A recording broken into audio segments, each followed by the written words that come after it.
Also be cognizant of the cameras behind you. So if you are standing up and moving around, there's one directly behind you, sir. Yeah, so if you stand straight up, slide it down a little bit. Block it. So, hey, welcome everybody to Rocky Mountain Angular. It's a pleasure for us to have you. Who's first time here? Couple? All right, wow, a few. Awesome, so definitely some new faces I haven't seen, so this is great. Rocky Mountain Angular, I've now been part of it almost 4 years. I believe the group started originally in 2013. None of the original organizers are around. But we've definitely have grown. We're over 2,000 members in Rocky Mountain Angular. And we've got our meetup group. I'm sure that's where you heard about the meetup tonight, is on the meetup group. All right. We also have a website that we set up, rmangular.org. There's a Twitter account. There's a YouTube channel. So one of the things that we started 4 years ago is that we have recorded almost every single session of Rocky Mountain Angular for the last 4 years. Those videos are out there. They're free for you to check out. And this will be some of that content as well. This will go out onto the YouTube channel. We also have a Slack channel. Where's Steve? Steve Whitman. He's been the organizer of Angular Boulder for, was it 2 years? 2 years. 2 years, wow. And he set up AngularColorado.com. If you go to that, there's a Slack channel that you can sign up for. This is a really great way to get help or support. If you have questions, you want to be able to reach out and get an answer, and you don't want to go out to, let's say, Stack Overflow, this is a great way to be able to get a little bit of help and get some resources. So, code of conduct. We do have a code of conduct. We take it very seriously. Obviously, that is a whole bunch to read. It's over here as well. Really, the main concept here is that we want to have an environment where we're all free to learn and not face discrimination or create a hostile environment, right? And so if you don't think you can abide by those rules, there's the door, that's fine, we understand, but that's the rules to be in this environment. All right, call for presenters. So we're always looking for presenters. And who's never presented at a meetup before? Anybody? Okay, yeah, most of you. Excellent. Excellent. So we actually have Justin tonight is a first-time presenter. We're here to help work with you and help you to get you up here. I can tell you that we all go through the same things, which is this imposter syndrome. Who am I? Who am I to get up here in front of a room full of people and teach them? But I'll tell you that you have a unique perspective based on the events of your life and your work experience or your education experience that you can bring to and shed some light to how you approached it. And it's valuable to other people. And so I highly encourage you, reach out to us, get out on the Slack channel, email us, we'll help you with slides, help walk through stuff, give you some ideas. Whatever it is that you need to be successful, we'll be as hands-on or as hands-off as you need us to be to help you get here. So you can either go one of those channels or, like it says, just come talk to us. If you have an idea, I'll tell you this, find something that you're passionate about. Find something that you really like, that you're passionate about, and come up and just do a 10-minute lightning talk like what Justin's going to do, and give it a shot. And you'll see how much value you can actually bring to the community. Because really, this community doesn't exist if we don't all contribute and if we don't all help and be part of this. So, Angular Denver. Who's got Angular Denver tickets? Anybody got a few? Yeah, some Rebug people. So, Angular Denver, this is the second year that we've put this on. This is a not-for-profit conference here in Denver, Colorado. Last year we put it on. It was a single-day event with 12 speakers. As you can see, I think we have a few more than 12 speakers coming this year. I think the count is roughly around 45 speakers. I believe 11 of them are international. So think about that. We have almost as many international speakers this year as we did for the total group of speakers last year. So we expanded to 2 days. We have some of the best names in the business, speakers that have spoke all over the world on topics like RxJS, NgRx, Angular Elements, all sorts of different technologies. And so this is here for you guys. We're bringing it to Denver. The ticket price is right around $500. So this is about a third of what you would typically pay to go to a conference of this size. Again, like I say, we're running this as a not-for-profit, and we're making it available. You know, the idea here is inclusion and making it available to everybody, and at a price point where everyone should be able to afford it. And especially with it being in our own backyard, we don't have to pay for plane tickets, we don't have to pay for hotels. It tends to work pretty well. Also, we have, I believe, 5 different workshops that are going on. Workshops that you would typically pay about $500 per day to go to, you'll be able to get them for $300 per day. Okay, so that's a 40% savings off of, and it's the same exact workshop. So Mike Ryan and Brandon Roberts are coming here to Denver, and the same workshop that they did for $500 per day on NgRx is $300 per day here. So highly encourage you to take advantage of that to be able to see those workshops, get that information, and level yourself up. So you can go to angulardenver.com, you can buy tickets there, you can get workshop tickets, whatnot. All right, this is the part where we do a little bit of networking. Is anybody looking for work? All right, you sir? I got 2 weeks left at Charter. I've been doing Angular for the last 4 or 5 years and a lot of Java before that. All right, excellent, excellent, great. If anybody's looking for obviously a lot of experience with Angular, definitely reach out. What was your name? Leroy. Leroy. Reach out to Leroy. Leroy, let's talk as well. We might have something coming up as well. Anybody looking for developers? All right. We are. So I'm not sure what kind of word yet. Just introduce yourself and then talk a little bit about the position. Okay, my name's Aaron. I work for a company called Modern. Dan and I started that about 5 years ago. We're really ramping up our development staff right now. And looking for a senior Angular guy at the moment, so probably more to follow in the coming months. So yeah, if you're looking for an Angular spot, just come talk to me afterwards. I think you two should talk. Definitely. Yeah. That would be a good connection, right? All right. So if all of a sudden you remember that you're looking for developers or you're looking for work, feel free to come up to me afterwards. I'll try to put you in touch with people I know that might be able to help you out. There's definitely some organizations out there that are always looking for Angular developers, and we want to be here to kind of help put those together if we can. All right. Anybody else before we move on to that? All right. All right. So really quick, Breebug. So I'm the CEO and founder of Breebug. My name's Jesse Sanders, if you don't know. I'm the main organizer, and Breebug has been a supporter for Rocky Mountain Angular now, as I said, for 4 years. It'll be 4 years actually in August. So we're getting pretty close to that 4-year mark. If you're interested in sponsoring, if you're interested in being a part of this, just reach out to us at info@rmangular.org, and we'd love to hear from you. Also, if you're interested in sponsoring for Angular Denver, we still have some sponsorship spots available for that as well. So really quick about Breebug, we do targeted outsourcing, we do staff augmentation, leadership augmentation, and delivery enablement, and team training. So this looks in a lot of different capacities. If you're interested in learning more, come talk to us. We'd love to talk to you about how we can help your staff get up to speed and increase their velocity, and look at guaranteeing your results so that you can move out of that space. Like right now, currently about 70% of all projects fail, either in terms of delivery dates, budgets, or features, or just flat out get canceled. And so we're here to help you show how you can actually make projects successful and have them go well. All right. So oh, here we go, swag. I got an extra slide there. Maybe, or maybe that's just the deal. So got a little bit of swag here. So who saw the spaceship or spaceman and spaceship stickers up the front desk there, right? Anybody grab a couple of those? Yeah, those are kind of cool. Those we actually, along with these T-shirts that we have right here, we started offering these at 9:00 a.m. at NG-Conf, day one, and we were out of all of them, I think within an hour. So all the T-shirts were gone. The T-shirts are a really cool space design. I have 2 men's extra larges. So and we have is that one we're giving away as well? No, I was showing the design. Okay, there's the design. So that is not very, very small woman size.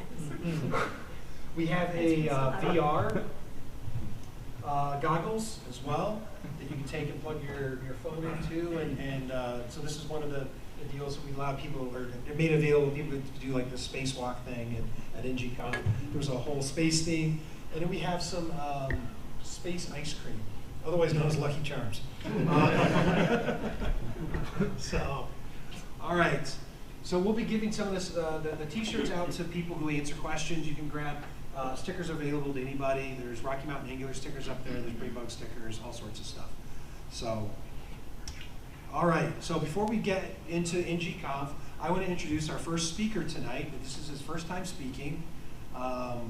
And he is going to be talking to us about something I'm very passionate about, which is testing, and in particular, a platform called Jest. Who's using Jest right now? Anybody? Yeah, of course you guys are. Yes, hello. So the rest of the room, so Rebug people, of course, are going to raise their hands because we use it a lot.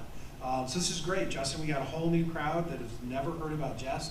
So with that, I'd like to, everybody, please give a warm welcome to Justin Bazel.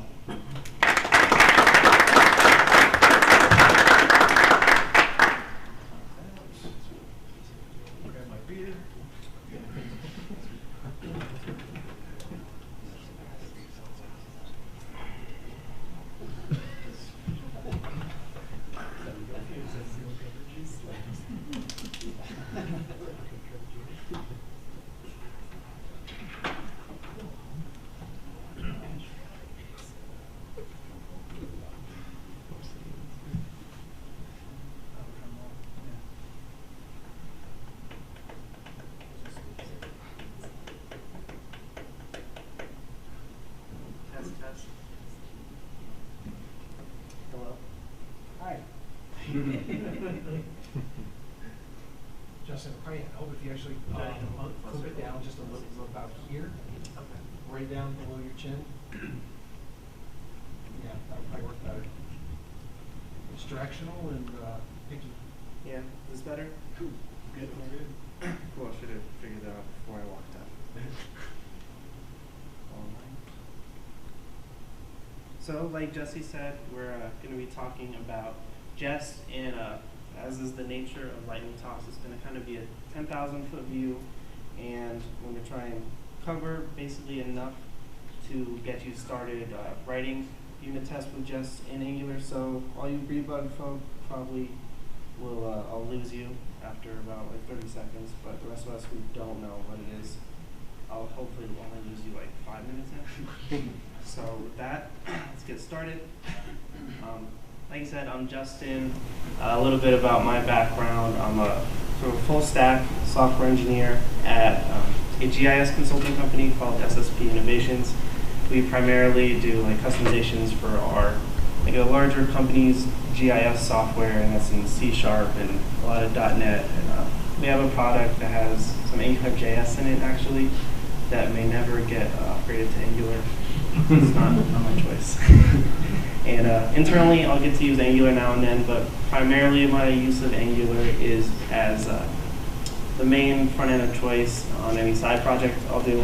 So mostly Angular as a hobby, and I have my email and the Twitter handle at the end if you feel like reaching out and if anything I talk about is interesting enough.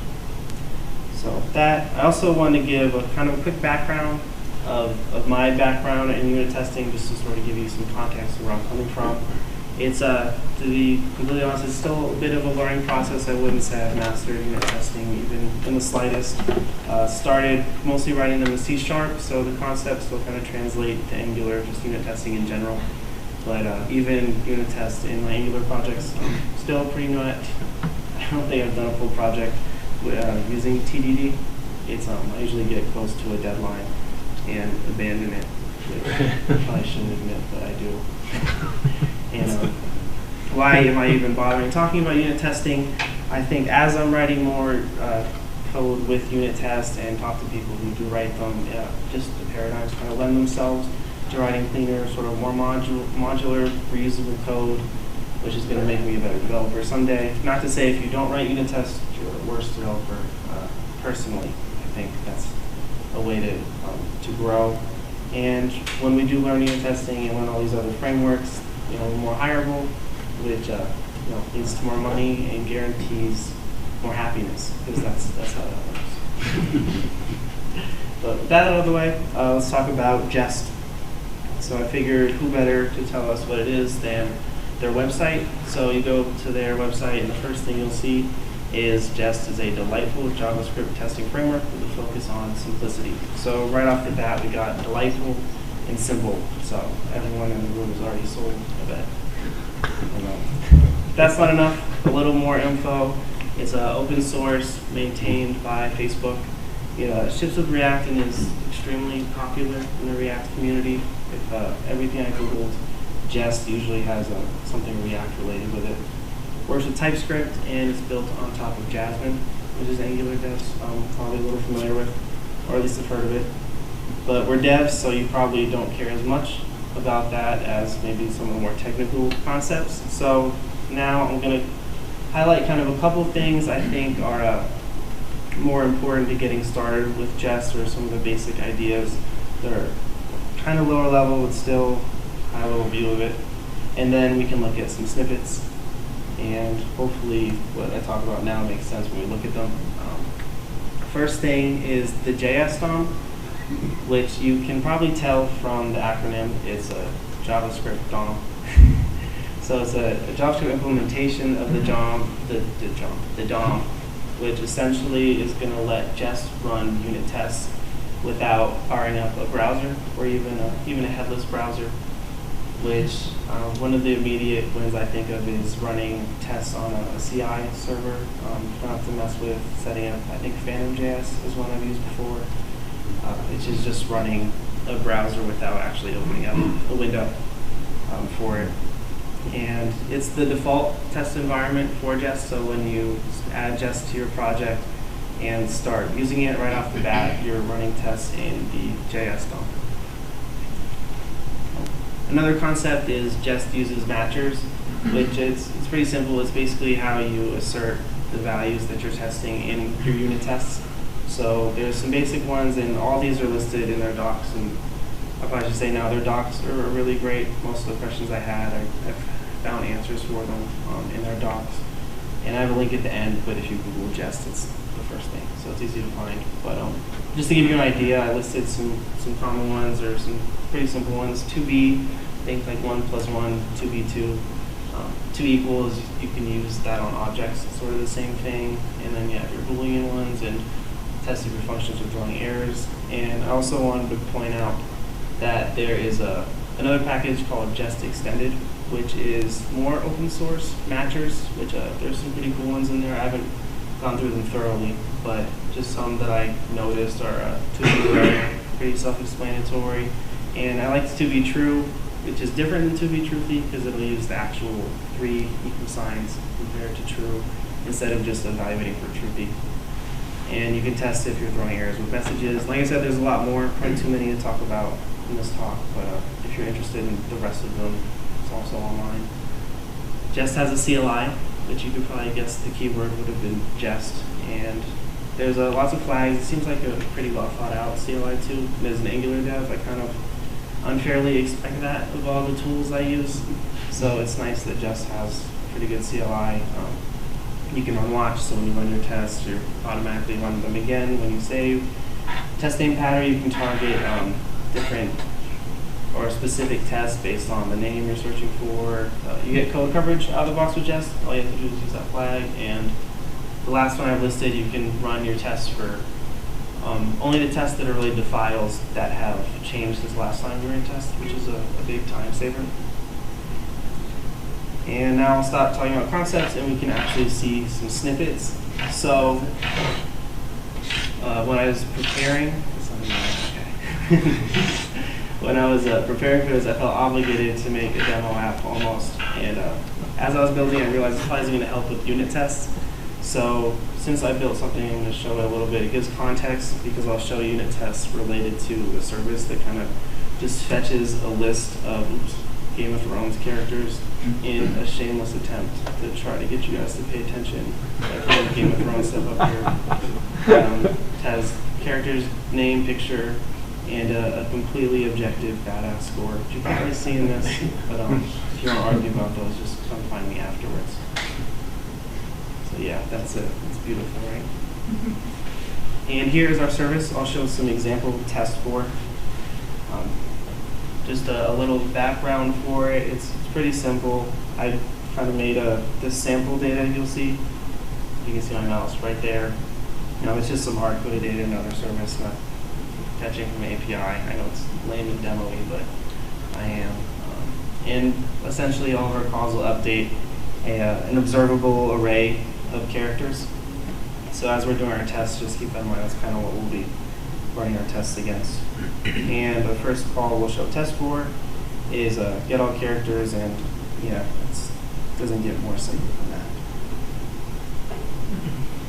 And here is our .spec file, so we can still use the test files generated by the CLI when we're creating services. And just some things to point out here. There's some constant, just some sample characters that we'll be using in our unit tests.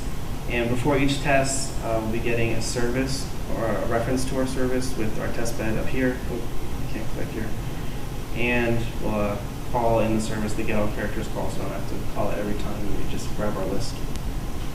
But our first test doesn't look too different from what we're used to seeing with Karma and Jasmine. If you look, something to point out here, if you look at just docs, the official name for this is test instead of it, but it is an alias for it, and I like it more, so all of my screenshots have it in it, but it's just the same thing. And syntax here is it, and then you give your test a name. And a pretty simple test I've built is we're going to subscribe to that character's observable array we saw before, and once that resolves, we expect to have our arrays have a length of 7. Really not a complicated test, but there's 7 example characters that I hard-coded, so it passes. All these pass, even though I'm not running them live.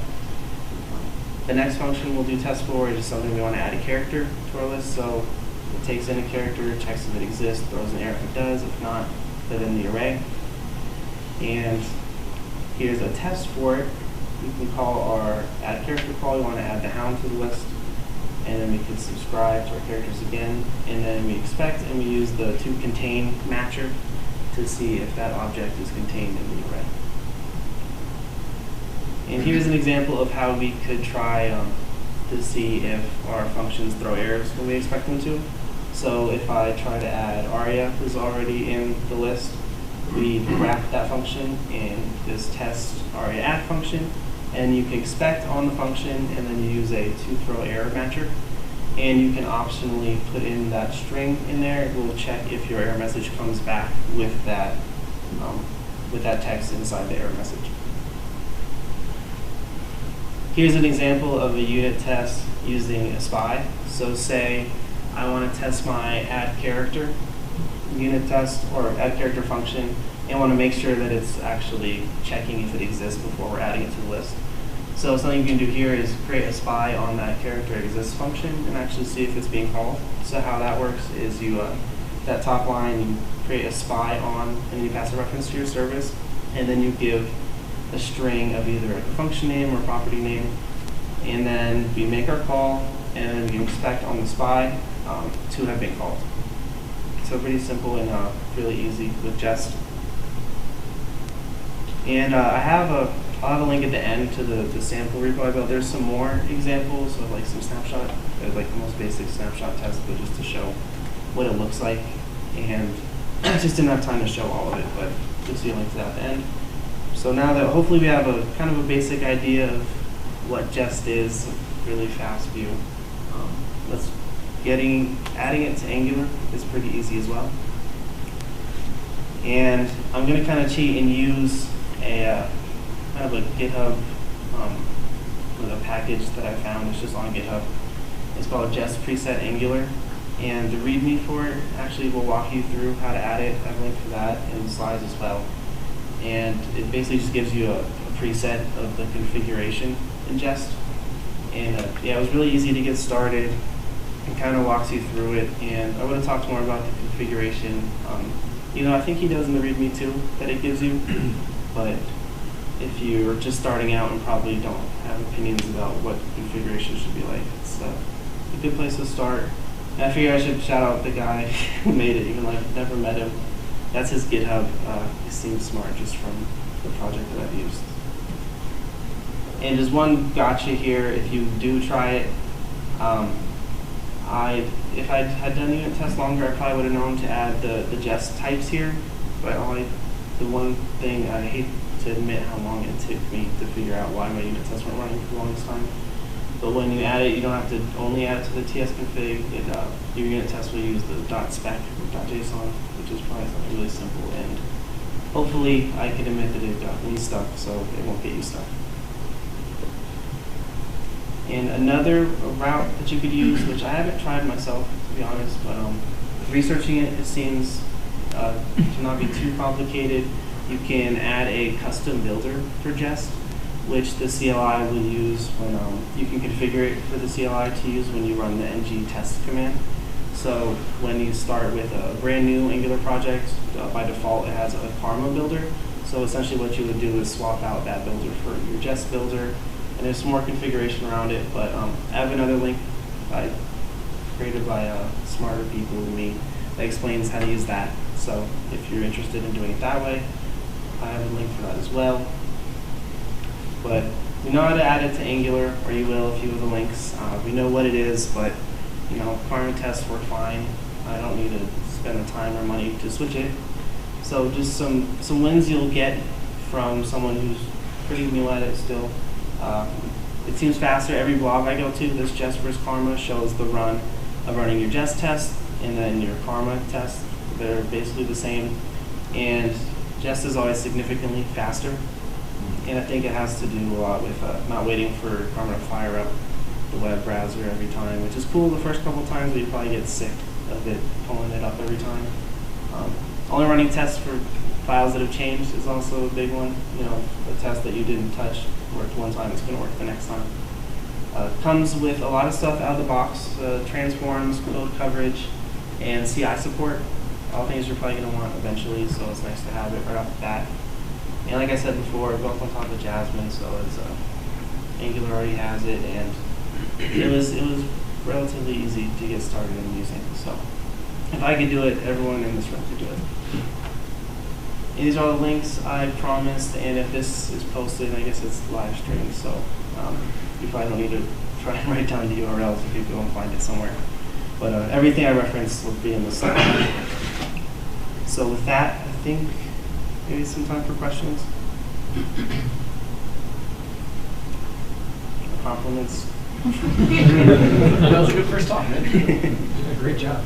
Okay, that's all I have.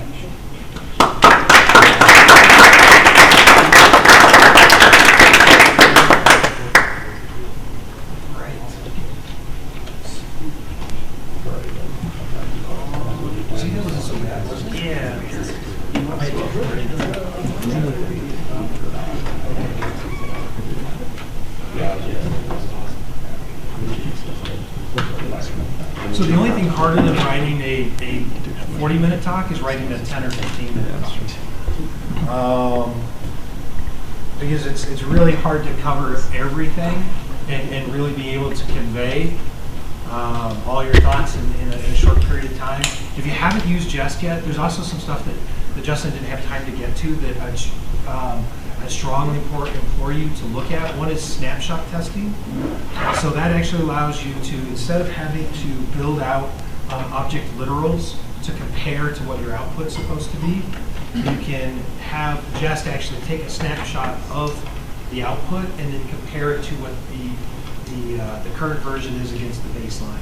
Saves you a lot of time. You don't have to maintain those expected object literals, and so that's another really big feature. But great job. It's super tough to try to compress something as cool as Jest.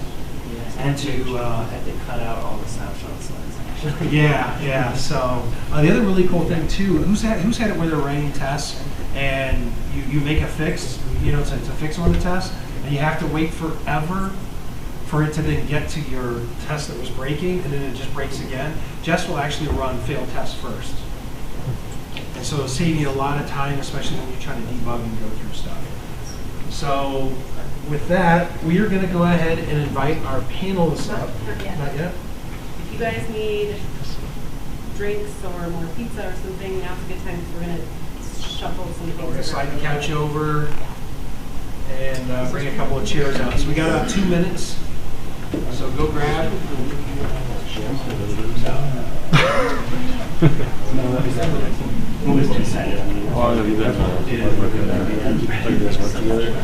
Yeah, we started at the same time too. All right. Yeah.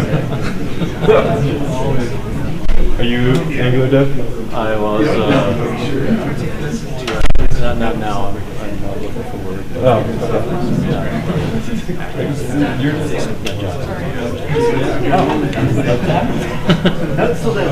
Good and bad. Yeah. But I was doing Angular 5.6 when I lost 6 months in, and but I was doing Java back also, so fixing bugs. It was good. Yeah. The technology was good. I doubled it. Thanks, Junior Angular developer. Yeah, same with me too. I'm gonna get a light beer. What were you doing before this? Did you just graduate from college? No, I can't tell people. I have no idea how many.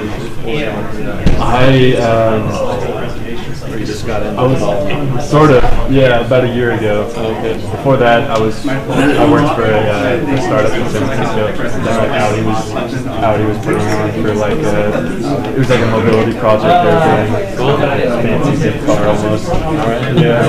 AI stuff. Not really AI stuff. No, it was just more. Not even development. No, yeah. That works. Yeah, exactly. Yeah.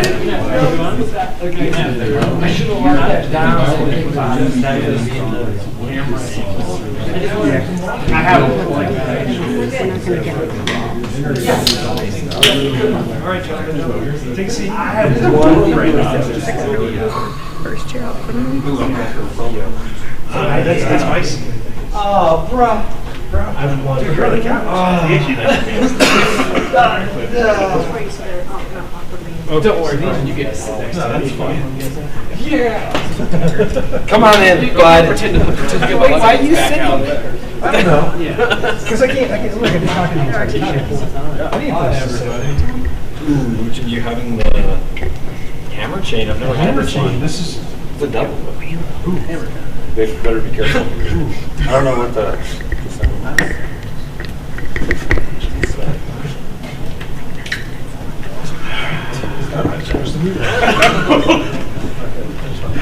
Check. All right, yeah, we're hot.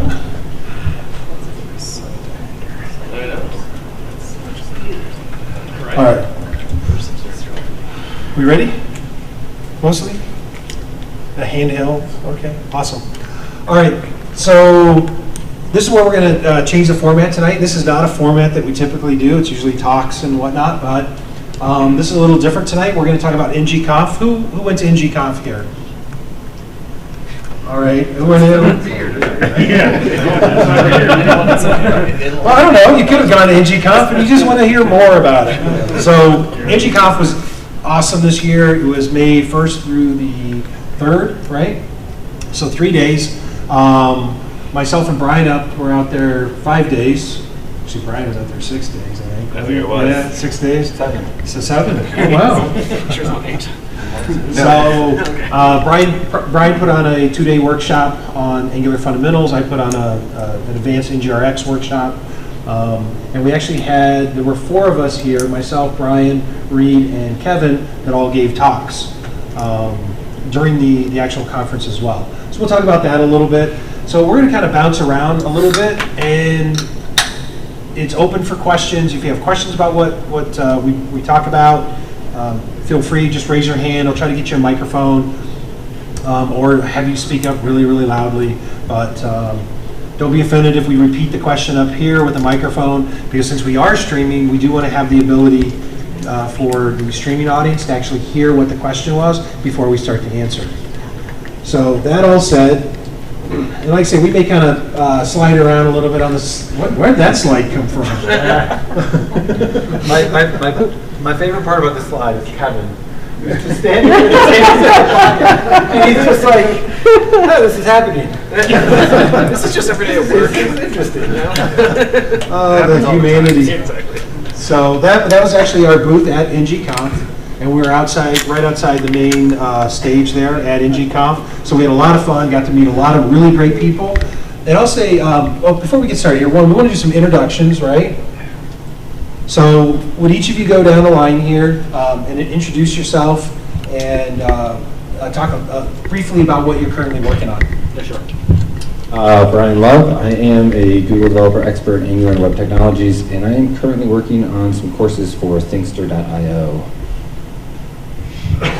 Reed Villeneuve. I am a Rebug employee, and right now I'm positioned over at MapQuest on their main mapquest.com app. I'm Kevin Schuhart. I'm currently working up at Digital Globe, and we are building websites that control satellites in space. I'm Stratton Whistler, and I'm also another Rebug employee positioned at MapQuest. And I'm Jamie Perkins, and I'm working with Kevin up at Digital Globe, and I'm definitely focused on web technology. I used to do some iOS as well. That's it. I'll come down to you really quick. We'll go back the other way. So really quick, why don't you take a second and describe what was your favorite thing about NG-Conf this year? Ooh, I didn't have any time to prepare for this, but I didn't know that question was coming. One thing that really stuck out to me was the guy that said we need to get off of Earth as fast as possible. That one came out of left field. Yeah, Stefan Petronik. It was pretty cool. It was an interesting talk. AI.js stuff was cool. I think we'll go over that a little bit. Bazel is really cool.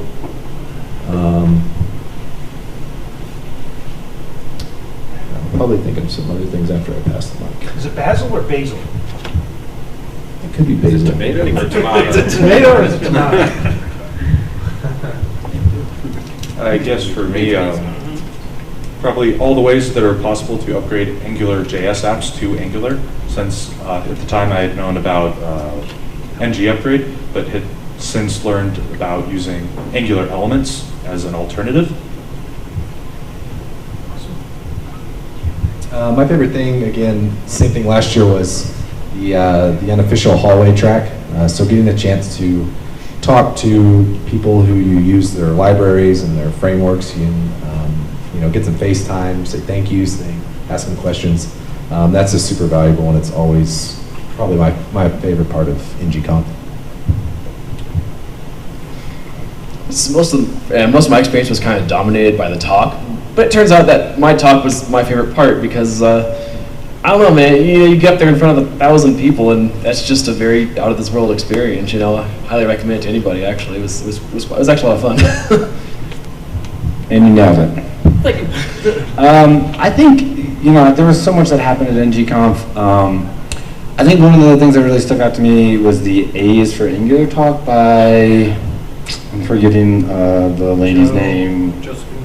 Yeah. Did somebody say it? Josephine something. Josephine, yeah. It's not like a technical talk, because obviously there's a lot of great technical content at NG-Conf, but she does this entire rhyme from A to Z with Angular in 10 minutes, and it was incredibly cool to watch it. So. Awesome. But by the way, Reed is the only one out of the four of us that's actually been on the main stage for longer than 2 minutes. So I've been up there to do sponsor announcement sort of thing, but Reed was actually up there for, 25 minutes? 18. 18 minutes? All right, yeah. But he wasn't up there by himself. He had a But he did have a co-presenter. We'll see his co-presenter in a little bit. My favorite part of NG-Conf is always the same, and it's actually tagging on what Kevin said, and that's actually everything that's going on in the hallway. Because I actually get to go there and meet people or see people that I've met before, connect with them, speakers that I've met traveling all over the world, speaking myself, and reconnecting, finding out what's going on for them. A lot of times it's people coming up to me and saying, hey, I really appreciated your talk last year, or hey, I saw this video on Rocky Mountain Angular, and they're coming up and talking about technology, what they're doing, and a lot of just great conversations started by, hey, what are you getting out of the conference? what are you working on these days? And getting a chance to really hear what's going on within the community.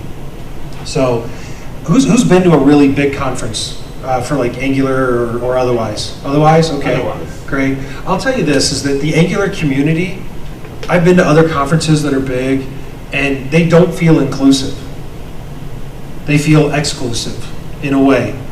And I think the Angular community is like no other community in the world, and that is that we've really learned to just be inclusive with each other, creating an environment that is helpful and learning and open, and like the stickers up there on the desk, I encourage you to take one. It says, you can sit with us. This is a concept that Brad Green came out and talked about a couple years ago.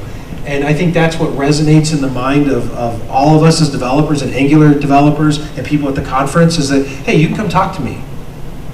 We're all in the same, brotherhood. We're all in the same, group here of people, and we're here to help each other. And so I think that's really unique. All right, so let's dive in a little bit. So there's some big stuff. There were some really big announcements that were going on. So Angular 8 was probably the largest one. Who's actually got broken out Angular 8?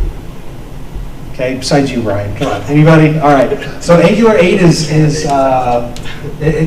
it officially released yet? No, release candidate is out. Release candidate's out right now. And then also Bazel and Ivy. So we're going to dig into this a little bit. There were some really great talks. I got some of the highlights here, some of my notes. Justin did a great job of talking about builders in his talk with Jest, and so that allows us to extend and customize the CLI.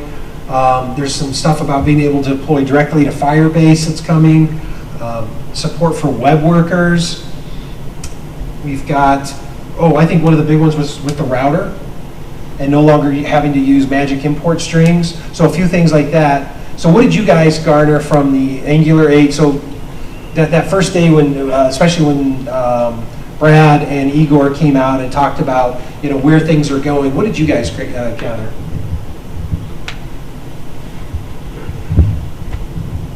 One of the first things that really stuck out to me was differential loading, which is a feature that I don't think they said is currently in 7, but it's definitely going to be coming to 8, and they're heavily encouraging.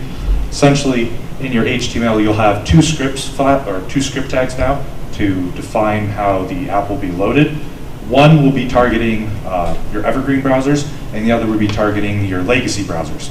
And the idea behind this is that the evergreen browsers don't need to be punished with the kilobytes of polyfills that they already support natively. You can just give that to your older legacy browsers, and it'll reduce some of your bundle size and delivery for each one of them. And one of my favorite parts is that the mechanism that they do for that is by using typed equals module for the evergreen browsers and no module for the old browsers, or vice versa. Whatever. Typed equals module for the new browser. New browsers, yeah. I had that backwards. But that way, your old browsers can still cooperate with this. I think what I'm most excited about is the builders, and they've been out for a little while already, but not really not a lot of documentation and not a lot of people using it. But I think we're all going to see the benefit of being able to take what is already a great CLI and a great platform and open that up to the community to allow everyone to contribute and everyone to add their own flavor or their own library or packages. I think a lot of other frameworks have access to that, since they might not be as opinionated as Angular is. But with the extension of, with the ability to write your own builder or consume a custom builder, I think we're all going to see a lot more tools that we're maybe seeing in other frameworks that we don't quite have access to, or quite frankly don't know how to wire up with the CLI. And I think we're going to be able to start taking advantage of those pretty soon.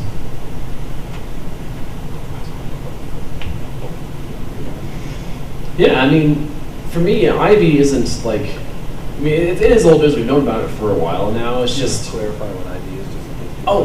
Ivy is a new rendering engine that that the Angular team is making to replace River 2, And using it, they've got a Hello World app out like 1.5 kilobytes.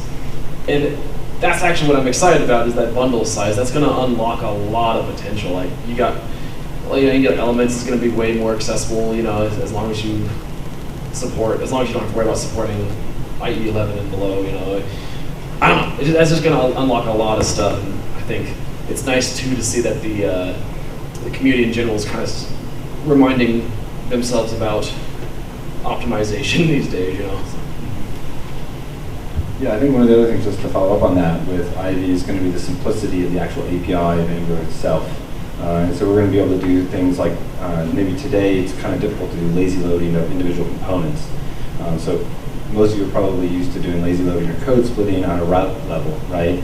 And there's some open source projects out there that allow you to do lazy loading on perhaps component level or more finer grained level. That'll continue to become easier with the new ID rendering engine and the API service that's going to be exposed as part of that. And then certainly the other thing that I thought was really great was getting to see kind of what they're working on with Bazel. And obviously, so these last two things that we're talking about are not coming out in 8, but they're actually shipping them with the 8 release behind a feature flag, right? So you'll be able to do like ng build -- enable ID or something like that. There's some stuff here on Bazel. You got it right there. Or you can start adding Bazel into your current projects now. And so if you don't know, Bazel is a highly optimized build tool that Angular, that Google uses, called internally in Google called Blaze. And it's been open source in the community for, I think, for a while, maybe 3-5 years, called Bazel. Now they're bringing this into the Angular project. And so what we're going to see is really fast incremental builds. You're going to be able to spawn out your build onto a cloud of servers if you need to. If you've got a long build, you've got a really heavy Angular app that's got hundreds, thousands of components, you can spawn that out onto a cloud of various servers, and then really fast incremental builds through that, and then also through caching mechanisms. So those are kind of exciting things that are coming, not necessarily with 8, but I think coming down the pipeline from the Angular team. I know they're mostly busy with Ivy at this point, I think. Did you want to add something? Yeah, so if you go ahead one slide, you can see how much faster Bazel is. Always AOT. And that's the non-incremental. Don't they show the, isn't there another slide? Did you get another one with the incremental? No, I just did the high level, just to show how much faster it is. And then if you go to the next slide, Michko gave us a little preview of something that they're playing with. And I think there's a little bit of maybe internal controversy of whether they should have even shared this or not, but he's using this paperclip emoji as just a kind of like a flag for a character they might use to signify lazy loaded event handlers. So if you go to the next slide, you can see these click handlers are surrounded by that character, and they delay the bootstrap of loading that handler until the user actually clicks it, because he was making the point that everything that ships to the browser is what slows the load time, because the browser has to parse all that code. So the less code that you ship to the browser, the faster your app's going to load. Great. Anybody want to talk about $ location? I can talk about it too. Is that the new location service? Yeah, Go ahead. So one of the things that they're releasing a $ location service, and this is actually going to help people that are working in an upgrade environment. And so right now, if you're upgrading a AngularJS app to Angular, you have to fight with the router, right? You've got a completely different way of doing routing between AngularJS and Angular. And so now the location service is going to be just like the one that you have in AngularJS. You won't actually have to adapt the router right away, and you'll be able to implement this right into your code immediately. So it makes it a lot easier. Really, I think the goal here is to how can we make the transition as easy as possible from one phase to the next, right? From AngularJS coming to Angular. I think one of the other things I thought that was really interesting is hearing from teams how long it took them to upgrade from AngularJS to Angular. That's usually pretty big. But then what was it from each level from then on? And what I've seen from talking with people is that it keeps getting shorter and smaller and smaller and smaller. Where, well, at one point, it's a couple of weeks, down to a week, down to a couple of days, down to, hey, we just did it in a couple of hours. And so that's very encouraging that the Angular team's doing such a good job with taking care of us as a community in terms of not having this crazy upgrade path that's going to cost us a lot of time to keep current with the newest versions of Angular and being able to take advantage of all the new things coming out. So I think the whole Ivy thing, that can help you with that big 18 meg initial download that you have with your app there, Brian. Now, we were joking about an app today that someone was talking about that they're having a problem with an 18 meg download, chunk size for their first render, right? Like, that's just like an accomplishment. Right? As an accomplishment. So what's really cool with that, and it was touched on here, is that instead of having the crazy magical string for doing load children, for being able to do lazy loading, now we're going to be able to do it off of an import. To me, we're getting more type checking there. We're getting more of a sanity check. Does this actually make sense? Yeah, it's actually supporting the native lazy importing of ES6. Right. Yeah, that's a good point. All right, so we're going to move along here. Is there anything else we want to add? Do we have any questions on this so far? Yeah. I'm going to add something real quick. Yeah. If you're interested in looking at what they have out for Angular 8 right now, they do have all their documentation at next.angular.io. So if you're curious, go look there. Yeah, it brings up a really good point. They simplified all the documentation, especially for the quick start, to help teams be able to get up to speed quickly. The other thing I thought was really interesting was a talk during the keynote that Igor talked about, which is talking about the number of users on an application versus the number of applications. And what was interesting is that the gap has really been on large-scale applications. And that Angular's done a great job in the enterprise level applications. So we're talking about a good number of users, but how many applications do you know that have 1 billion users actively hitting the application? Well, and there's not very many that are using Angular to do that. And so they're looking at how do we address that, and how do we address the other side, where we've got really small applications with small user bases, and then making that the entry point really, really easy for developers to develop those types of apps. And so I thought it was really interesting. There's Igor talked about a project called Photon that is a team that is actually addressing the large-scale enterprise applications. And how does the Angular team and the Angular platform support teams like that in a way that we can scale out applications to that level. So I thought that was really, really interesting. All right, next we're going to get into RxJS, NgRx, and state management. Who's using state management tools now, currently? Besides pre-bug people, come on. Anybody? Nobody's using state management? All right. So there were some great talks on state management, and everyone's using RxJS, right? All right, excellent. Yeah. You're subscribing everywhere. Everywhere. All right, so with that, we'll kind of dig in here a little bit. Deborah Karada did a really good talk on data composition with RxJS and talking about RxJS and how we actually put stuff together. You guys want to make some comments on that?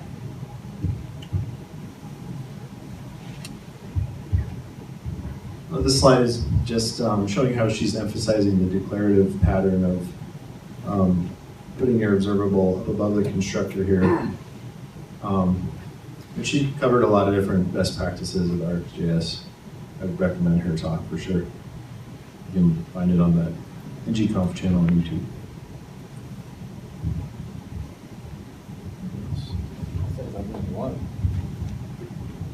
I can always talk. Yeah, I thought it was really interesting the way that she was kind of combining, using, I think, combined latest, yeah, and combining kind of all of her observables into kind of almost like a view model, if you will, and then passing that down, subscribing via the async pipe, into the component. And I thought that was kind of an interesting approach that I don't know if I've been doing in Angular. It felt kind of Angular JS-y to me, but I thought it was kind of a neat way of kind of bringing all your data together and then bringing that down into your component as necessary. Yeah, I'll just mention that we're doing something similar to that at Visual Globe. It's worked out well. It does kind of go back to that view model pattern from the style guide.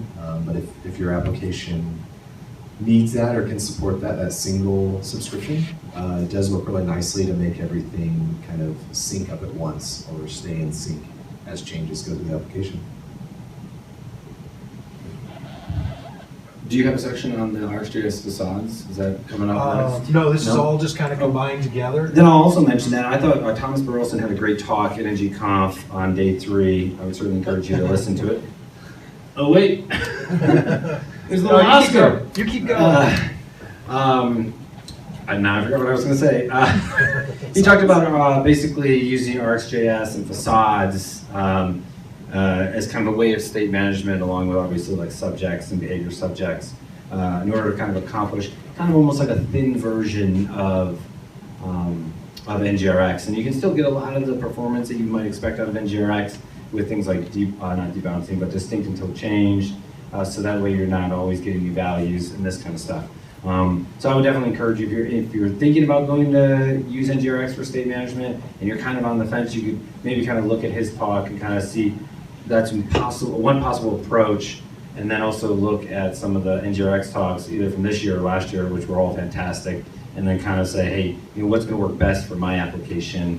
And then of course, because it's a facade, he's abstracting away a lot of the details behind the scenes, and so it makes it very easy if you do. One day you get to the point where you're like, wow, we got a lot of state. It's moving, it's flying. We need NgRx. Let's go ahead and just swap that out, and then you can still use that single facade layer and not have to kind of change any of the implementation details in your components. So. Yeah, Kim made a talk on service of the subject, which is a topic that I speak on quite a bit. And she did an absolutely fantastic job, so if you haven't seen that. By the way, all these videos are available on YouTube. Who came to NG-Conf Extended here at Rebug? Right, one, all right. So we always host it every year. I think we charge $20 and you get pizza and what is it? Zero? We didn't charge anything? Oh, wow. Oh, wow. I made that decision. No, we bring in food, we bring in t-shirts, we've got NG-Conf playing on screens all day long. You can come hang out and be a part of it, even though you're not part of it. Be able to hang out with other Angular developers. So it's always a Rocky Mountain Angular event that we do every year. But anyway, Kim's talk was great on that. Also, I thought was really interesting. I haven't seen it yet, and I was just looking through the talk titles. But Ben Lesh did a talk on how to create your own operators. You absolutely need to. I don't know why you would, but if you get to the point it seems like there's more operators than I could ever learn already. Yeah. But if I wanted to create my own operator, then I could. Yeah. So, yeah, so much great content out there on the NG-Conf, from NG-Conf that's all available for free on YouTube to watch videos on. So we're going to kind of take a break from the state pattern area, and I want to read, so we talked about, we actually had a big powwow here in the conference room, and we talked about submitting talks to NG-Conf as a team of developers from Rebug. And we put together talk ideas, and we bounced ideas off of each other. Remember all this, right? And Reed came up with this really crazy idea for a talk. Right. That was like, when he put all the ideas together, it's like, oh wow, that's actually brilliant. And he made it to the main stage, and super cool experience. So Reed, talk to us a little bit about what that experience was like, what it took to actually get there, what it took to prepare for it, and what it was like to actually be up there and do this. Because I think we talk about new speakers coming aboard and coming up and speaking here. Because Reed, your first talk was where? It was here, yeah. It was at Rocky Mountain Angular, yeah. Well, introduce your little buddy. Yeah, so that was my co-presenter, Little Oscar is his name. So it's always good to have someone up there with you, so he had my back the entire time. Although he did fight with me a lot. Not the entire time. Did you kick him off stage? He bailed. No, yeah, it's true. I scared him off using a creepy clown. That's right. I did do that. I did do that. It's completely unscripted. Anyway, but yeah, no. So let me just kind of ask. First of all, so not many people rose their hands earlier when they said who. Well, no, yeah, no. I'm sorry. more than half raised their hands and said who has not done a talk before. And so who here has not done a talk but wants to? Yeah, I'm good. Is Honest answer. Yeah. Nothing wrong with that. So for the most part, is that because of nervousness about people watching, or is it for other reasons? Okay. Not knowing what to talk about. Not knowing what to talk about. Okay. That is that's definitely understandable. I will say that you'd be surprised what people want to hear about. You know, people don't realize how Oscar, yeah. Don't realize how much just little golden tidbits of knowledge they pick up just on their day-to-day at their job. I mean, it's just your job. You're just doing things. You look something up and you just execute it, you know? You might not realize that that thing you looked up in 5 minutes is something that someone's going to need right now, you know? So if that's the only thing stopping you, just throw some slides together and look at it and be like, you know, and just throw it out to us, throw it out to conferences and other meetups and all that. And if they want it, then they'll accept it, you know. And if they don't want it, then they won't accept it. So there's not really a lot you can lose there, right? So yeah, that's what I recommend there, right? So tell us about your experience. What was that? Yeah, so I have been interested in speaking. What I don't like is like doing the work, right? so my approach there is like just say, oh yeah, I'm gonna do this, and then that's when the panic monster hits you. And just, so anyway, yeah, if you're interested in speaking, just sign up for something. You know, just sign up for it. The inspiration comes very, very quickly. I guarantee it, especially if you're in a big old conference like this. And you know, for those of you who aren't interested in it, I implore you to actually reconsider that, because you learn quite a lot about what you're talking about. You don't actually have to know anything about what you're speaking about. And in my case, we don't use RxJS at MapQuest. I'm sorry. Well, actually, either of those, NgRx or RxJS. Right now, it's on AngularJS, right? So this was a really good refresher, just doing a talk about NgRx anti-patterns, right? So if you want to learn something, that's another thing. Just volunteer to do a talk for it. You will learn it. You will learn it. So, yeah, highly recommended that. Yeah. So anyway, that was step one. Sign up for it. You know, the idea. You know, a little tip, a good way to get ideas is to combine two things, right? Originally, this was inspired off of a video done by CGP Grey off of YouTube, you know. If you're familiar, you may have seen his video called Maximizing Misery. Like blank ways to maximize memory. Man, this thing is, I don't know what that is, man. Anyway, where he talks about increasing your depression, right? You're supposed to look at that and be like, he says, oh, do this, make sure you stay in your room and make sure you never leave your room and make sure your lights are dim. And it's been a while since I've seen the video, right? And by listening to that, you might be like, oh, well, if I don't do those things, then that might kind of help me a little bit. I mean, you know, there's a difference between like being depressed and having, you know, medical depression. That's a different story. Either way, mine took a similar route, was like, I'm gonna say, do these bad things, you know, make sure that you, anyway, make sure that you do this so that way you have job security, was kind of the theme behind mine, right? So take inspiration and combine it with other things. So combine that with NgRx, right? This character here was yet another combination. It was that Daffy Duck animator versus animation thing. So he was fighting me because he was the mechanism of saying, hey, these don't actually do this stuff, guys. Don't actually do the anti-patterns I'm telling you here.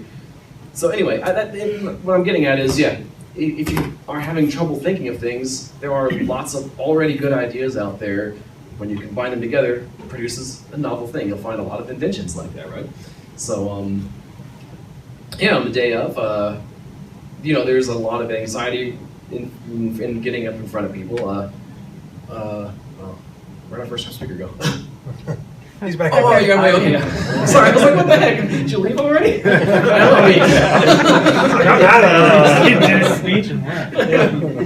Did you have anxiety leading up to your talk?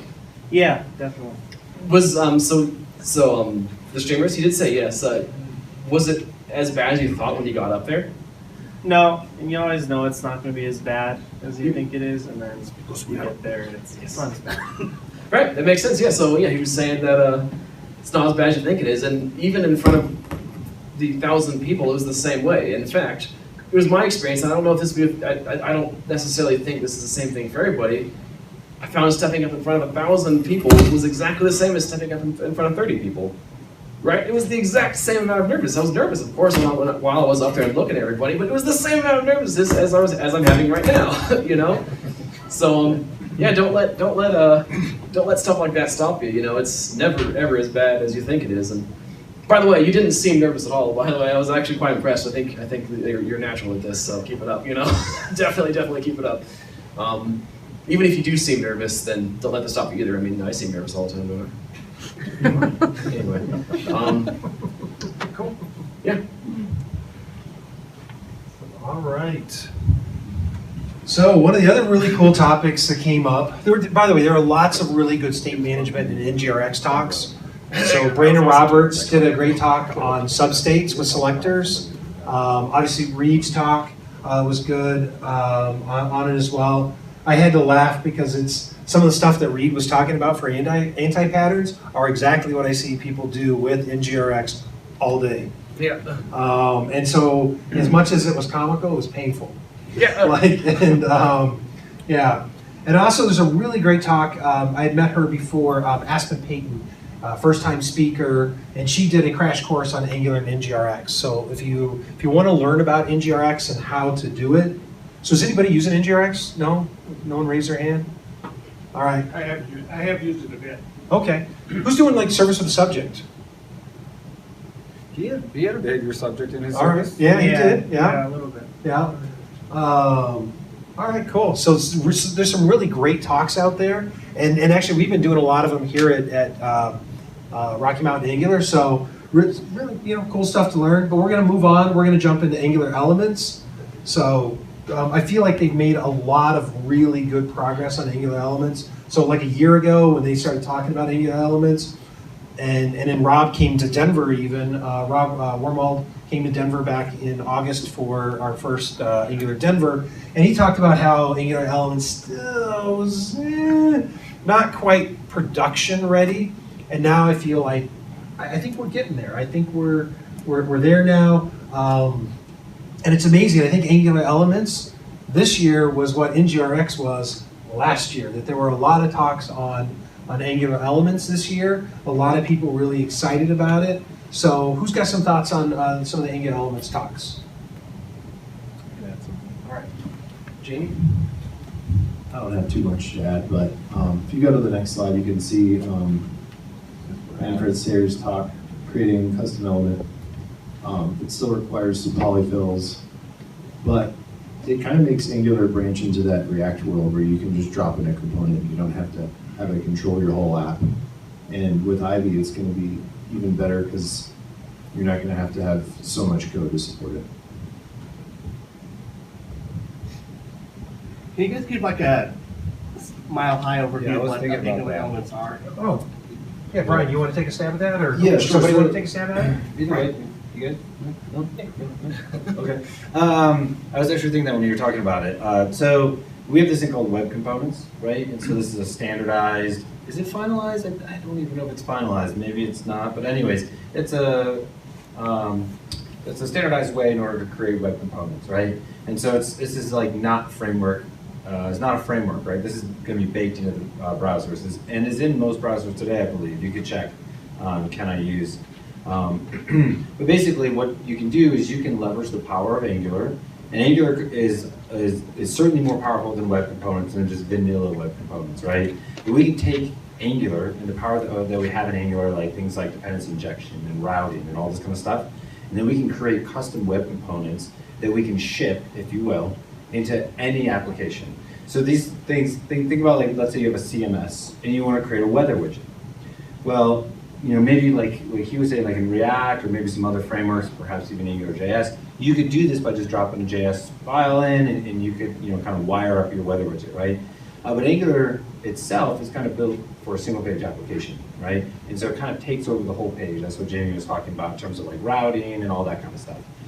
With Angular elements, we can create a custom element. So whatever app weather, app-weather, right? And I can ship that and have that used in my CMS. And I don't need to load all of Angular, right? Because we're going to tree shake out, so we're going to get rid of all the unused parts of Angular as much as possible. And we're going to ship just what we need of Angular to build this really cool weather widget. But we still, when we build that weather widget, we have the power of Angular to do things like change detection and data binding and routing or whatever it is that we're doing, right? And so this is what Angular Elements kind of is. And I believe, is it still in labs? I think it's still like an Angular Labs project. I don't think it's actually like final, or That's a really good question. I don't know either. So is it ready for prime time? I don't remember if it is or not. Yeah, so I think there's still, you can use it today. And if you've got a use case for it, I would absolutely say, hey, go ahead and use it. Absolutely. They're going to continue to make it better. So one of the very small things, I think I'm going on a tangent here, but one of the very small things is if I have a weather widget that's an Angular element, and then let's say I also have a map widget. Both of those are shipped through my CMS.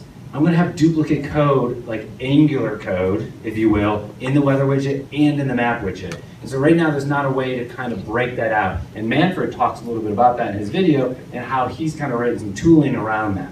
So it's still being kind of finalized and kind of polished, but it's this way to build web components using the power of Angular.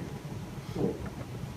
I'll mention too that, while its production readiness is in question here, there have been multiple stories of people upgrading from AngularJS to Angular utilizing Angular elements. They just take any AngularJS component they have and make it an element, and they can drop that in a page, and it just works. I think Strat might be able to. Well, actually, Strat and I were talking about this earlier, so that's the reason why I singled out Strat just now. Be able to provide some better details on that. Like I said earlier, I didn't actually listen a whole lot. I was kind of focused on my talk the entire time, so. Yeah, so to add to that, one of the cool talks was given by Capital One. It was called Trying to Turn an Airship, and I don't even remember the rest of the title because it's like 30 words long. Turn an aircraft carrier from a monolithic Angular JS app to a scalable federated Angular development with elements, and CDK, schematics, and an NgRx powered mono repo. That's a good description. Exactly. Somebody needs to work on title writing. It was a great talk, though. Yeah, so essentially they were coming across, they had looked into NG upgrade and even looking at the downgrade part of it. And each of their issues came down to the fact that had too much that they had to work on, since they, I think, said they were dealing with a team of like 200 people working on this app across many different subcomponents and modules, and they needed a way that would scale easily for everybody, and they decided to use Angular Elements, because one of the cool things about this is that Angular Elements doesn't care who's consuming it. Like they said on a CMS site, it doesn't care, it could even be an AngularJS app that consumes it. One of the difficulties they said they had to come across was sharing their services from AngularJS to Angular and making those in an easy to upgrade manner.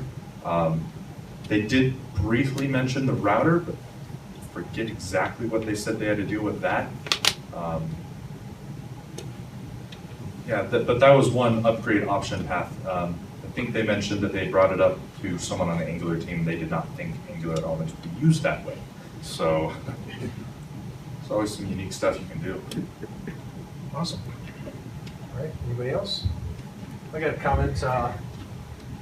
So I think I got to give the most hilarious slide award to Ryan Jenke and Brad McAllister. Yeah. So we don't have an image of it that I can post up, but I will. I'll just read it to you. Yeah.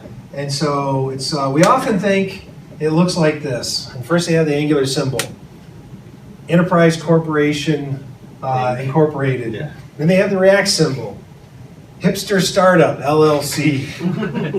And then the best one is Vue. God, we miss AngularJS LLC. So I thought that was just the most hilarious slide. Ryan Chenke's actually been working with us the last few months, and what a great character, and Brad's just hilarious as well. So yeah, some really great talks there around Angular elements. Rob Wormold also had a really good talk on not every app is a spa. So I'd highly recommend checking out some of those if you're interested in learning more about Angular elements. And this is something that I can say that this isn't a fad. This is something that's actually going to change how Angular works and what Angular is probably most likely going to evolve into. I want to share actually kind of a private conversation and give you just a small little tidbit. I got invited to a meeting, I think it was Thursday morning, and it's one of the guys from the NgRx team. Is really no big deal, and I show up and it's like the who's who of NgRx. Obviously, Rob Wormwald, Alex Chefke, I'm butchering his name, Mike Ryan, Brandon Roberts, Thomas Burleson, Ward Bell, myself, and lots of discussion going on. But one of the most interesting aspects, and why I want to tell you this, is that this is like one of the best things of going to a conference, whether it be NG-Conf or Angular Denver, is some of the little conversations that happen. And what things evolved into was a conversation about imperative programming versus reactive programming. And that right now, Angular is actually in this flux state. We're doing a lot in the reactive programming, but to get there, we do a ton of imperative stuff to actually wire it together. So we're actually in this really quasi-imperative reactive world, and how could we actually make Angular fully reactive? And so we're talking about what could potentially be the end of state management in NgRx, potentially. And it actually could potentially get morphed into Angular. And whether or not that happens is really not the point. The point is actually those types of conversations happening and being privy to those conversations and really taking a look at like, hey, how am I approaching development? Am I actually maximizing the possibility, or am I just repeating the same old pattern every day? So, and then the other thing, the 100% like opposite end of the scale is talking to people that come back from NG-Conf and go, I had no idea you could do that. I've never heard of async pipe. What is that? And they realize that they've been missing out on a world that everybody else is already doing and doing a lot of, and they just kind of get trapped in the blinders of what they're doing currently. And not that that makes anything wrong or bad, but just that stuff like this really opens you up to the possibility, and listening to speakers come up and talk about these concepts and different ways of doing applications, it's mind-blowing. Would you guys agree? Like, that's why I go, between the hallway conversations and mind being blown, like, so we didn't talk about this on the state management, but Sander Elias had a talk on observable forms, a new library that he's been working on that was just like brain cooked. I had gone to the meeting with the NgRx team talking about imperative and reactive, and then I go into two different talks, one by Maxime, NG Wizard guy, and then Sander. And my mind was blown watching both of those talks in the direction of for what's going on in the community and how we're thinking about developing applications and really solving a lot of problems that are really common today. Like, how do we deal with forms reactively, not imperatively? So we'll get into forms, components, other Angular bits here. Man, I didn't get to see this talk, but this is one of my favorite new things with the wicked awesome kitty logo. I'm not sure. Yeah, it's a lion or a kitty. Anybody who saw the NestJS talk? All right, Jamie, you want to talk about it a little bit? Yeah, sure. All right. Yeah, so if anybody's not familiar with Nest, it brings all the things that you love about Angular to Express. And so you get decorators, you can like take a model and exclude certain properties when you return data. Do you want to mention what Express is, just in case? Yes, Express is just a node backend. It's what a lot of node APIs are built with. You can also serve static content with it. But yeah, Nest is just it's really delightful as an Angular developer to see something that uses all the same conventions of Angular, and it's really natural. If you're just getting into it, it's really, it just jives with everything that you're doing with Angular. Anybody else? Yeah, it's also written in TypeScript, so if you have the choice to choose what sort of backend you want to use, I think Nest is definitely worth considering. You can kind of have that, one of those holy grails of sharing models between the backend and the front end and knowing if they change and getting that static typing. There's also a lot of great tools that support it, like NX. You can generate workspaces with Nest right off the bat. NXPlat, for sure. So it's really great. It's a great back-end option. I will say, so MapQuest has a large variety of technologies, and through MapQuest, I have learned that there is a certain amount of expense when it comes to context switching, between different languages when you're going from front end to back end, or even to other front ends with different microservices. So that's one great thing about Nest is not only is it in the same language. I mean, if you use Node and AngularJS, you'll know that, hey, we're all in the same language. Well, these share very similar patterns even, so there's such a small amount of context change that really actually adds up over the course of a project's lifetime. Yeah, I didn't see Eli's talk, but I did see Camille is, I think, one of the main core contributors to Nest, and he gave a great talk as well. So if you're looking to get out on YouTube and check it out, certainly Eli gave a talk, and then also check out Camille's talk on Nest. I guess to add to Eli's talk, he also had a Git repo that went with his talk that went through everything he did, and he has a really nice, call it README or steps of what he did during his talk to kind of guide you through the basics of setting up a Nest app if you even want to follow that, more of a tutorial style.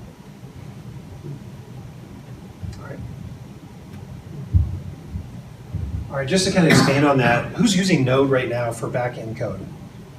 A couple of you? Okay. My experience is this. I'm an old Microsoft developer. I mean, I started on VB4. That's VB. You guys remember VBX code, right? Yeah. I did VB6. VB6? VB4, bro. That was before ActiveX. That was awesome. That was some old school stuff, man. That was, yeah.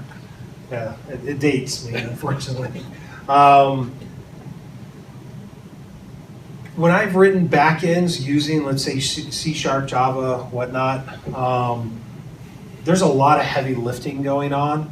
And I'm not going to go through all the steps. So basically, it's, we've got a business or a front end for the API that calls a data service, which then calls a stored procedure, read-only cursor, loops over, fills business objects, send those back up to the front, we serialize them, we send them back out, right? Something along those lines. And it's insane how much code you have to write just to get a little piece of data back, right? And Node actually is a really great way where I estimate that you can write the same exact code in Node in about 25% of the code, because it automatically returns JSON. I don't have to do any looping over stuff. It's just, hey, boom, front to back, simple. And that's always been my choice. If we've got a green field, like, that is a great way of writing it. And when I saw Nest.js, I'm like, wow, this is like crack for Angular developers, because you are staying in TypeScript. You are staying in something that is a very similar construct to what you're doing all day long with front-end code, but now it's on the back end. And so if you haven't looked at it, take a moment. It's super cool. I'll also just briefly talk about a talk that I gave, which was on Cypress. And myself and my buddy Joe Eames gave an hour-long workshop on Cypress and how to get set up and get going. And if you haven't had a chance to check out Cypress, I would strongly encourage you to look at it. If you're still using Selenium, WebDriver, Protractor, Nightwatch, or whatever flavor of Selenium that you've chosen, which, by the way, was written in 2004 when GeoCities was like rocking it. And it's just not designed really to do the modern websites. So if you haven't looked at Cypress yet, go check it out. You can do a lot of really cool stuff with it. I have another talk on Cypress visual testing that I did not do there, but I will be doing for Rocky Mountain Angular very, very soon. I want to get it recorded and get it out there so that people can learn about what's possible with visual testing. But yeah, some other cool stuff out there. Oh, also there was a talk on CSS Grid. Anybody see the CSS Grid one? All right. Turn that down. Yeah, so I hadn't really taken a look at CSS Grid yet because I had finally figured out Flexbox and I'm pretty happy with it. Finally. I'm actually very comfortable with Flexbox and I can use it very well. But I went to this talk on CSS Grid and Bill Odom showed us some of the crazy things you can do. Like he did this deck of playing cards, which he added a disclaimer, don't do it this way. It's not the best way to do it, but he just used glyphs and some grid classes. And it shows what you can do with this grid syntax in CSS. This is CSS that you're looking at right here, to lay out different grids. And I just thought it was really cool. He's making cards.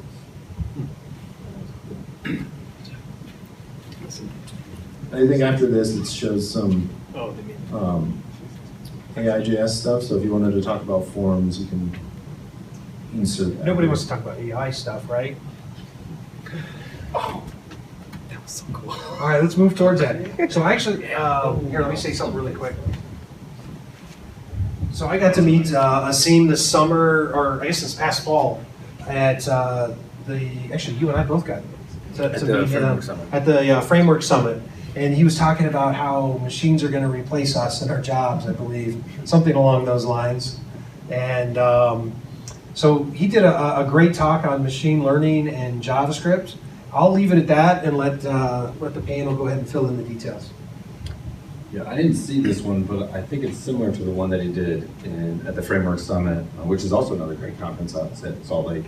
But it's basically around TensorFlow, right? So you're using TensorFlow, which is a Java machine learning. I think it's Java that Google uses, but they actually came out with TensorFlow JS. So you can actually do machine learning in the browser with TensorFlow JS, and he talks about it in this video. Yeah, he prefaces it that you can do it, but you should be careful that for light loads, you know, not your users, CPUs. Yeah, nothing serious. But this is a really cool talk. Chrome's If crashing. you're going to go watch a talk, I would check this out. It's actually quite scary what we're going to be able to do with machine learning, simulating pictures and voices and all sorts of things. But Yeah, so this slide, he's talking about, so first of all, he shows, in that last slide, you include a script tag or you import it. Maybe it was a slide I didn't include here, but the big part that it's not showing is actually training a model, and that happens outside of JavaScript. So you train a model and then you access it in your code. But if you go to the next slide, he's talking about a generative model that's working against a discriminating model. And if you go to the next slide, Jesse. Trying to grab my notes here. He went through all these examples where you can draw a stick figure of a cat and the model fills it in as best as it can. And that's just like the beginning of it. If you go to the next slide. That's not a cat. It's cat-like. He's generating, these are not photographs of faces, they're generated faces based on those line drawings, so it's pretty crazy. Oh. We good? Yeah. Anyone else want to talk about the AI piece? I was just going to say that, as an industry, I think we're heading in this direction. I do highly recommend watching this video because it's hard to do it justice talking about it and showing it pictures. Like, this was a hard-hitting one. I highly recommend going to the YouTube channel and checking that out. Oh. All right. This was an interesting talk. I missed this one. I actually didn't get to see it, but I got to hear about the aftermath. Gotta go watch it. I know. Or his TED Talk. He's got 2 TED Talks. Super interesting idea. It actually, I think, generated a couple code of conduct complaints, mostly because it was very doom and gloom, and that we're all going to die in a fiery solar flare, if you will. That was one of 8 ways that humanity could die. No, one of 8, yeah. It had very doomy, gloomy sort of pretenses to it. The solution is on the next slide. Oh, the solution, yes. Here we go. Yeah. Because Mars will protect us. Well, it's putting 2 eggs in. Yeah, we're splitting up the human race between a couple different planets. Plus, we've all seen the movie with Matt Damon, right? Mars, yeah. Martian. Yeah, Martian, yeah. So, all right, any comments or thoughts on his talk? I'll just say one thing. So I think I missed like 3 talks at the conference because I sat with this guy in the lunchroom for 2 hours and talked to him about rockets.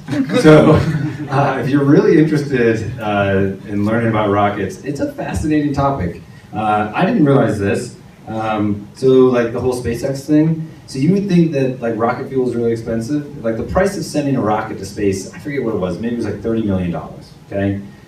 The cost of the fuel is like 1/1000th of the rest of the cost, right? And so this dude is incredibly smart. Go check out his videos. He's also, I made my wife watch his TED Talk videos. She's like, fine, I'll watch it. I was like, you have to watch this, it's so interesting. So he's got some TED Talk videos you can check out as well. Of course, you can check out the NG-Conf talk and how it talks about basically how we're gonna get there, when we're gonna get there. Sooner than you think.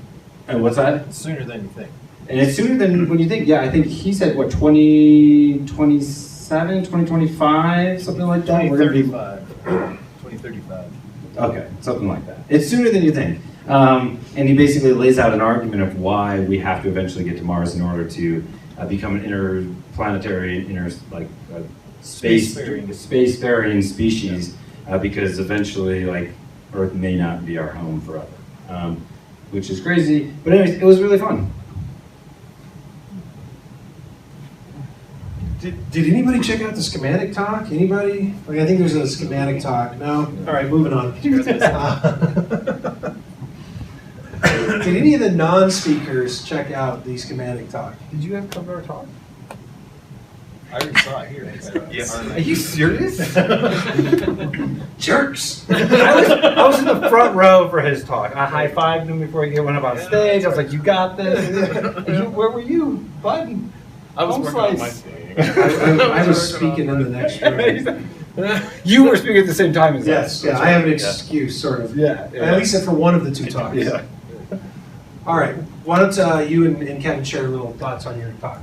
Yeah, sure. I just want to say it was a huge opportunity to get to speak at NG-Conf. You know, like Reed said, certainly put your name out there. Submit a CFP. Submit a CFP even if you don't know what exactly you're going to talk about. You'll figure it out. You've usually got several months before the conference to do so. It was a true privilege to be up on stage with this fine gentleman, Kevin, next to you. If you don't know, Kevin is super mild-mannered, but he is a really fun guy, incredibly intelligent, and probably one of my favorite co-presenters that I've ever had. So just kudos to him. And so you can go check out on YouTube. We did a 20-minute talk on schematics, a very high-level overview, and then we also did a 1-hour workshop where you get started with Angular schematics. Some of you may be looking at me going, what are schematics? So let me quickly define that for you. Actually, why don't I let Kevin do that? Here. Yeah. First of all, thank you. It was a privilege to present with Ryan as well. I've learned a lot working with him. Yeah, so schematics, you're probably already using today if you don't know what they are, but if you've ran ng-new or ng-generate component or service, right, those are schematics that are running in the background to generate all that code. So schematics can do a lot of things for you. The obvious one is generate code, like we talked about, but they can also help you, perhaps enforce patterns in your organization or in your application if it's open source. They can also allow you to contribute back to the community. So there's lots of open source schematics that do things on top of the CLI. For example, we have schematics that help you with jest, like we talked about tonight, like getting set up and started with a single ng-add, our schematic name. Yeah, they're really powerful, and they can help you accomplish a lot of things. Very similar to if you've ever used like a yeoman generator in the past, kind of similar to that, but very tightly ingrained in Angular, written in TypeScript. Funnily enough, has nothing to do with Angular when you're writing them. very low level, but the end result is that they will run in your Angular application. You guys don't have anything else to add about our fantastic talk? All right, let's see. Moving right along. Hey, Kevin, your head's like you should watch it when you're talking about the door there. Like, just all those compliments. I'm afraid you're going to hurt yourself.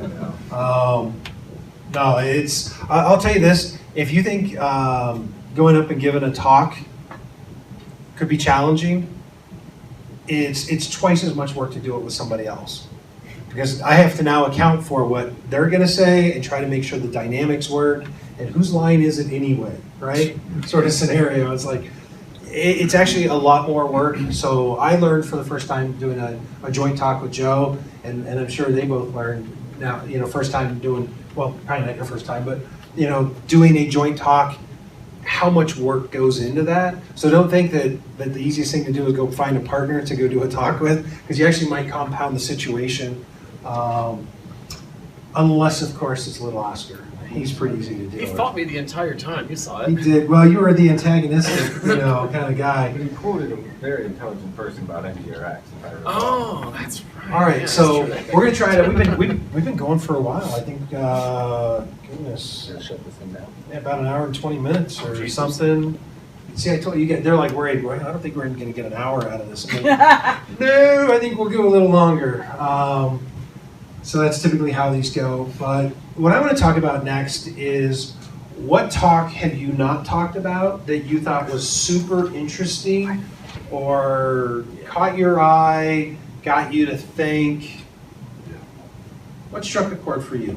I know exactly what I want to say. So I think one of the, I don't know, maybe I be careful with my words, but certainly one of the smartest people I've seen speak is Miko Geshev, I think is what you say his last name. And he works on Angular at the Google team, or at Google on the Angular team. And he did a talk on prefetching or preloading strategies, right? So think about when we do code splitting today, right? So when we do code splitting, we're creating separate chunks, right? They're gonna get loaded at the time that the user maybe clicks on a particular route, right? And I talked a little bit about prefetching and code splitting earlier. But built into Google, you can actually, so the user loads up your application, right? And you split your code into multiple kind of slices, right? You got these separate chunks that you're gonna load lazily when necessary, right? And you can load those at time. So the user clicks on the link, says, oh, I'm gonna go to the admin portal, and that's gonna be kind of loaded lazily. So then you gotta make that network request, bring that in, JavaScript's gotta kind of compile that, and Angular's gotta bootstrap it, and there's all this stuff that happens, right? So there's kind of a delay, because the user clicks admin, and it's like, oh, okay, we're waiting, and there it is, right? So with Angular, you can actually preload that. So while the application is sitting stale, if you will, so the user's landed on your application and they're just kind of scrolling or whatever, Angular can go and start behind the scenes fetching in those chunks and getting them ready. So when the user clicks admin, it's like, boom, it's there, right? It's precompiled, not precompiled, but it's compiled, it's ready to go, it's bootstrapped, right? And so by default, the Angular framework comes with a single strategy called preload all, right? Which basically means go ahead and just load the whole universe, right? And you could go and write your own strategy.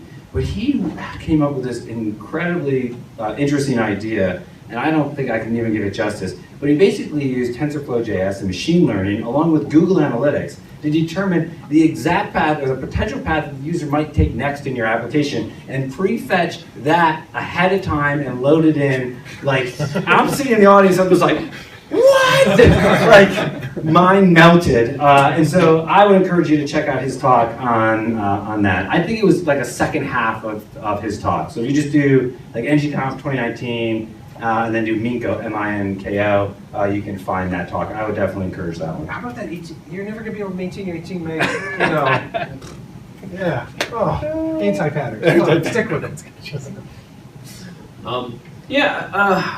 I kind of already talked about the AI one. That was definitely hard hitting one for me. I don't know what it had nothing to do with. Well, it had very little to do with Angular. So one I haven't mentioned, I don't think we mentioned yet, was Ben, the RxJS man himself, talking about just the happenings of RxJS. And while a lot of that stuff is they keep that available on documentation blogs and all what they're working on, what's coming next, and all that. I think it's nice to hear him just go up and talk about the things that they like to do. I mean, they listen really heavily to the community, and you know, RxJS is kind of the engine, really. I mean, that's like the guts behind Angular in a way. You know, I really like to I like listening to RxJS related stuff. I think it's exposed our community to a pattern that, well, not many people are we're familiar with. I mean, did you know that observables are monads?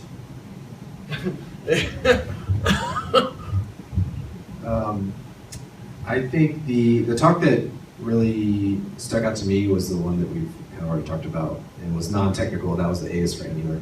I think that was such a great talk, and it had nothing to do with anything technical. The way she delivered it, the rhyming, and just the like. Yeah. So good. And then to go off script, non-talk, a little confession. I went last year, and I didn't know there was a Ask Me Anything session. Oh, that's right. Yes, that's a huge point. Yeah, and the only reason I knew about it is because as a speaker, I was required to be there. So I went to Tell us what it is, though. Yeah, so what it is a kind of an environment like this, right? They take a small room on the next floor above the conference, and all the speakers are required to spend some time there, and it's just an open platform for you as a conference goer to come in there and just, you can sit there and listen, you can go there with your questions, you can ask, you know, core team members for these libraries that you're using daily and perhaps struggling with, like, hey, this is my app, I'm having this problem with it, how would you solve it, or what should I do? And that's just like gold to get that face time, that one-to-one time with people that you're relying on for their code, and you can't just reach out to through the internet and get a reply back. I was just going to add one thing. I think we've mentioned his name already, Rob Wormald, who's incredibly talented and is one of the dev relations guys at Google for the Angular team. He was in that room the entire day. So if you want to ask probably one of the smartest people I've ever met a question, if you're somebody who you can just sit down with and just ask a question and just hang out. And Igor, who is also one of the founding members of Angular, is in that room as well. And Mishko, and people that are like writing the stuff that we're doing. And you sit down, open your laptop and say, hey, can you help me with this? Like, super valuable. And I, again, same thing, I didn't realize it was there. And I would, you know, if you get a chance to go to NG-Conf, go check it out. So that's on Fair Day, so that'd be day 2 of the conference.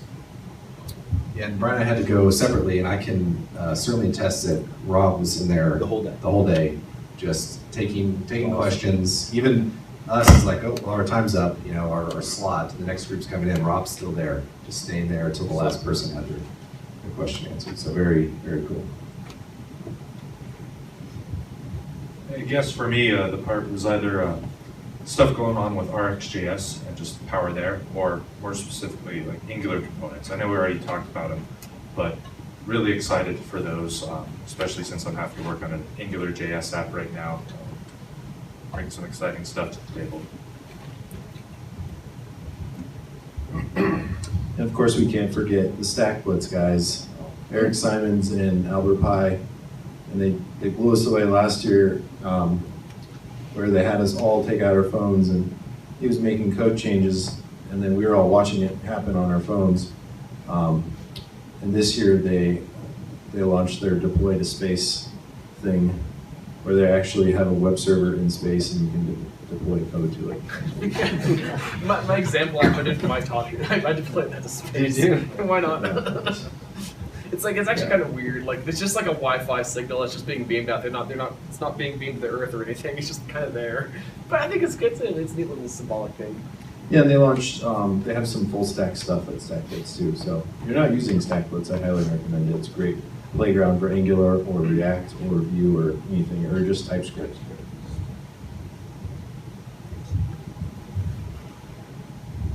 All right, for me, I don't know who saw the talk. It really hit home for me because of being an organizer of Rocky Mountain Angular, as well as an organizer for Angular Denver. A talk by a friend of mine that I met in Tel Aviv last summer while we were like getting scared, I mean like literally peeing our pants sort of thing, when we saw a camel spider about this big around crawl up onto the, crawl past us up onto the roof. We're like, where did that go? Katerina gave a talk on, it's just a compliment after all. Yeah, that was great. And it was an absolutely great talk on inclusion and equality within the development community or within the world, really. And it was a super powerful talk. And even just things like she would say, you know, comments that she's had, like, you're too pretty to be up on stage giving talks. And it was like, oh wow, you know, and it really hit home because this community is about inclusion. To me it is. Let me say it that way. To me, this community is all about inclusion, and if we don't create an environment where people feel included, they don't come. And I want an environment where we can all learn, we can all feel safe and comfortable and interact with each other and share thoughts and ideas. And so that talk just drove the point home with me about why, you know, something like this, the code of conduct, why that's so important, and that we still have a long ways to go. Like, we're doing some great things, but as a community, it's something that we need to be more cognizant of, and we need to react appropriately. So that was like the baseball bat upside the head, like, wow, huge, impactful, and delivered in a really positive way.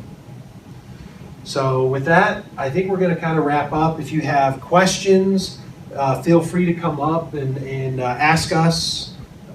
We'll all be hanging out here for just a little bit. I think there's still plenty of beer left.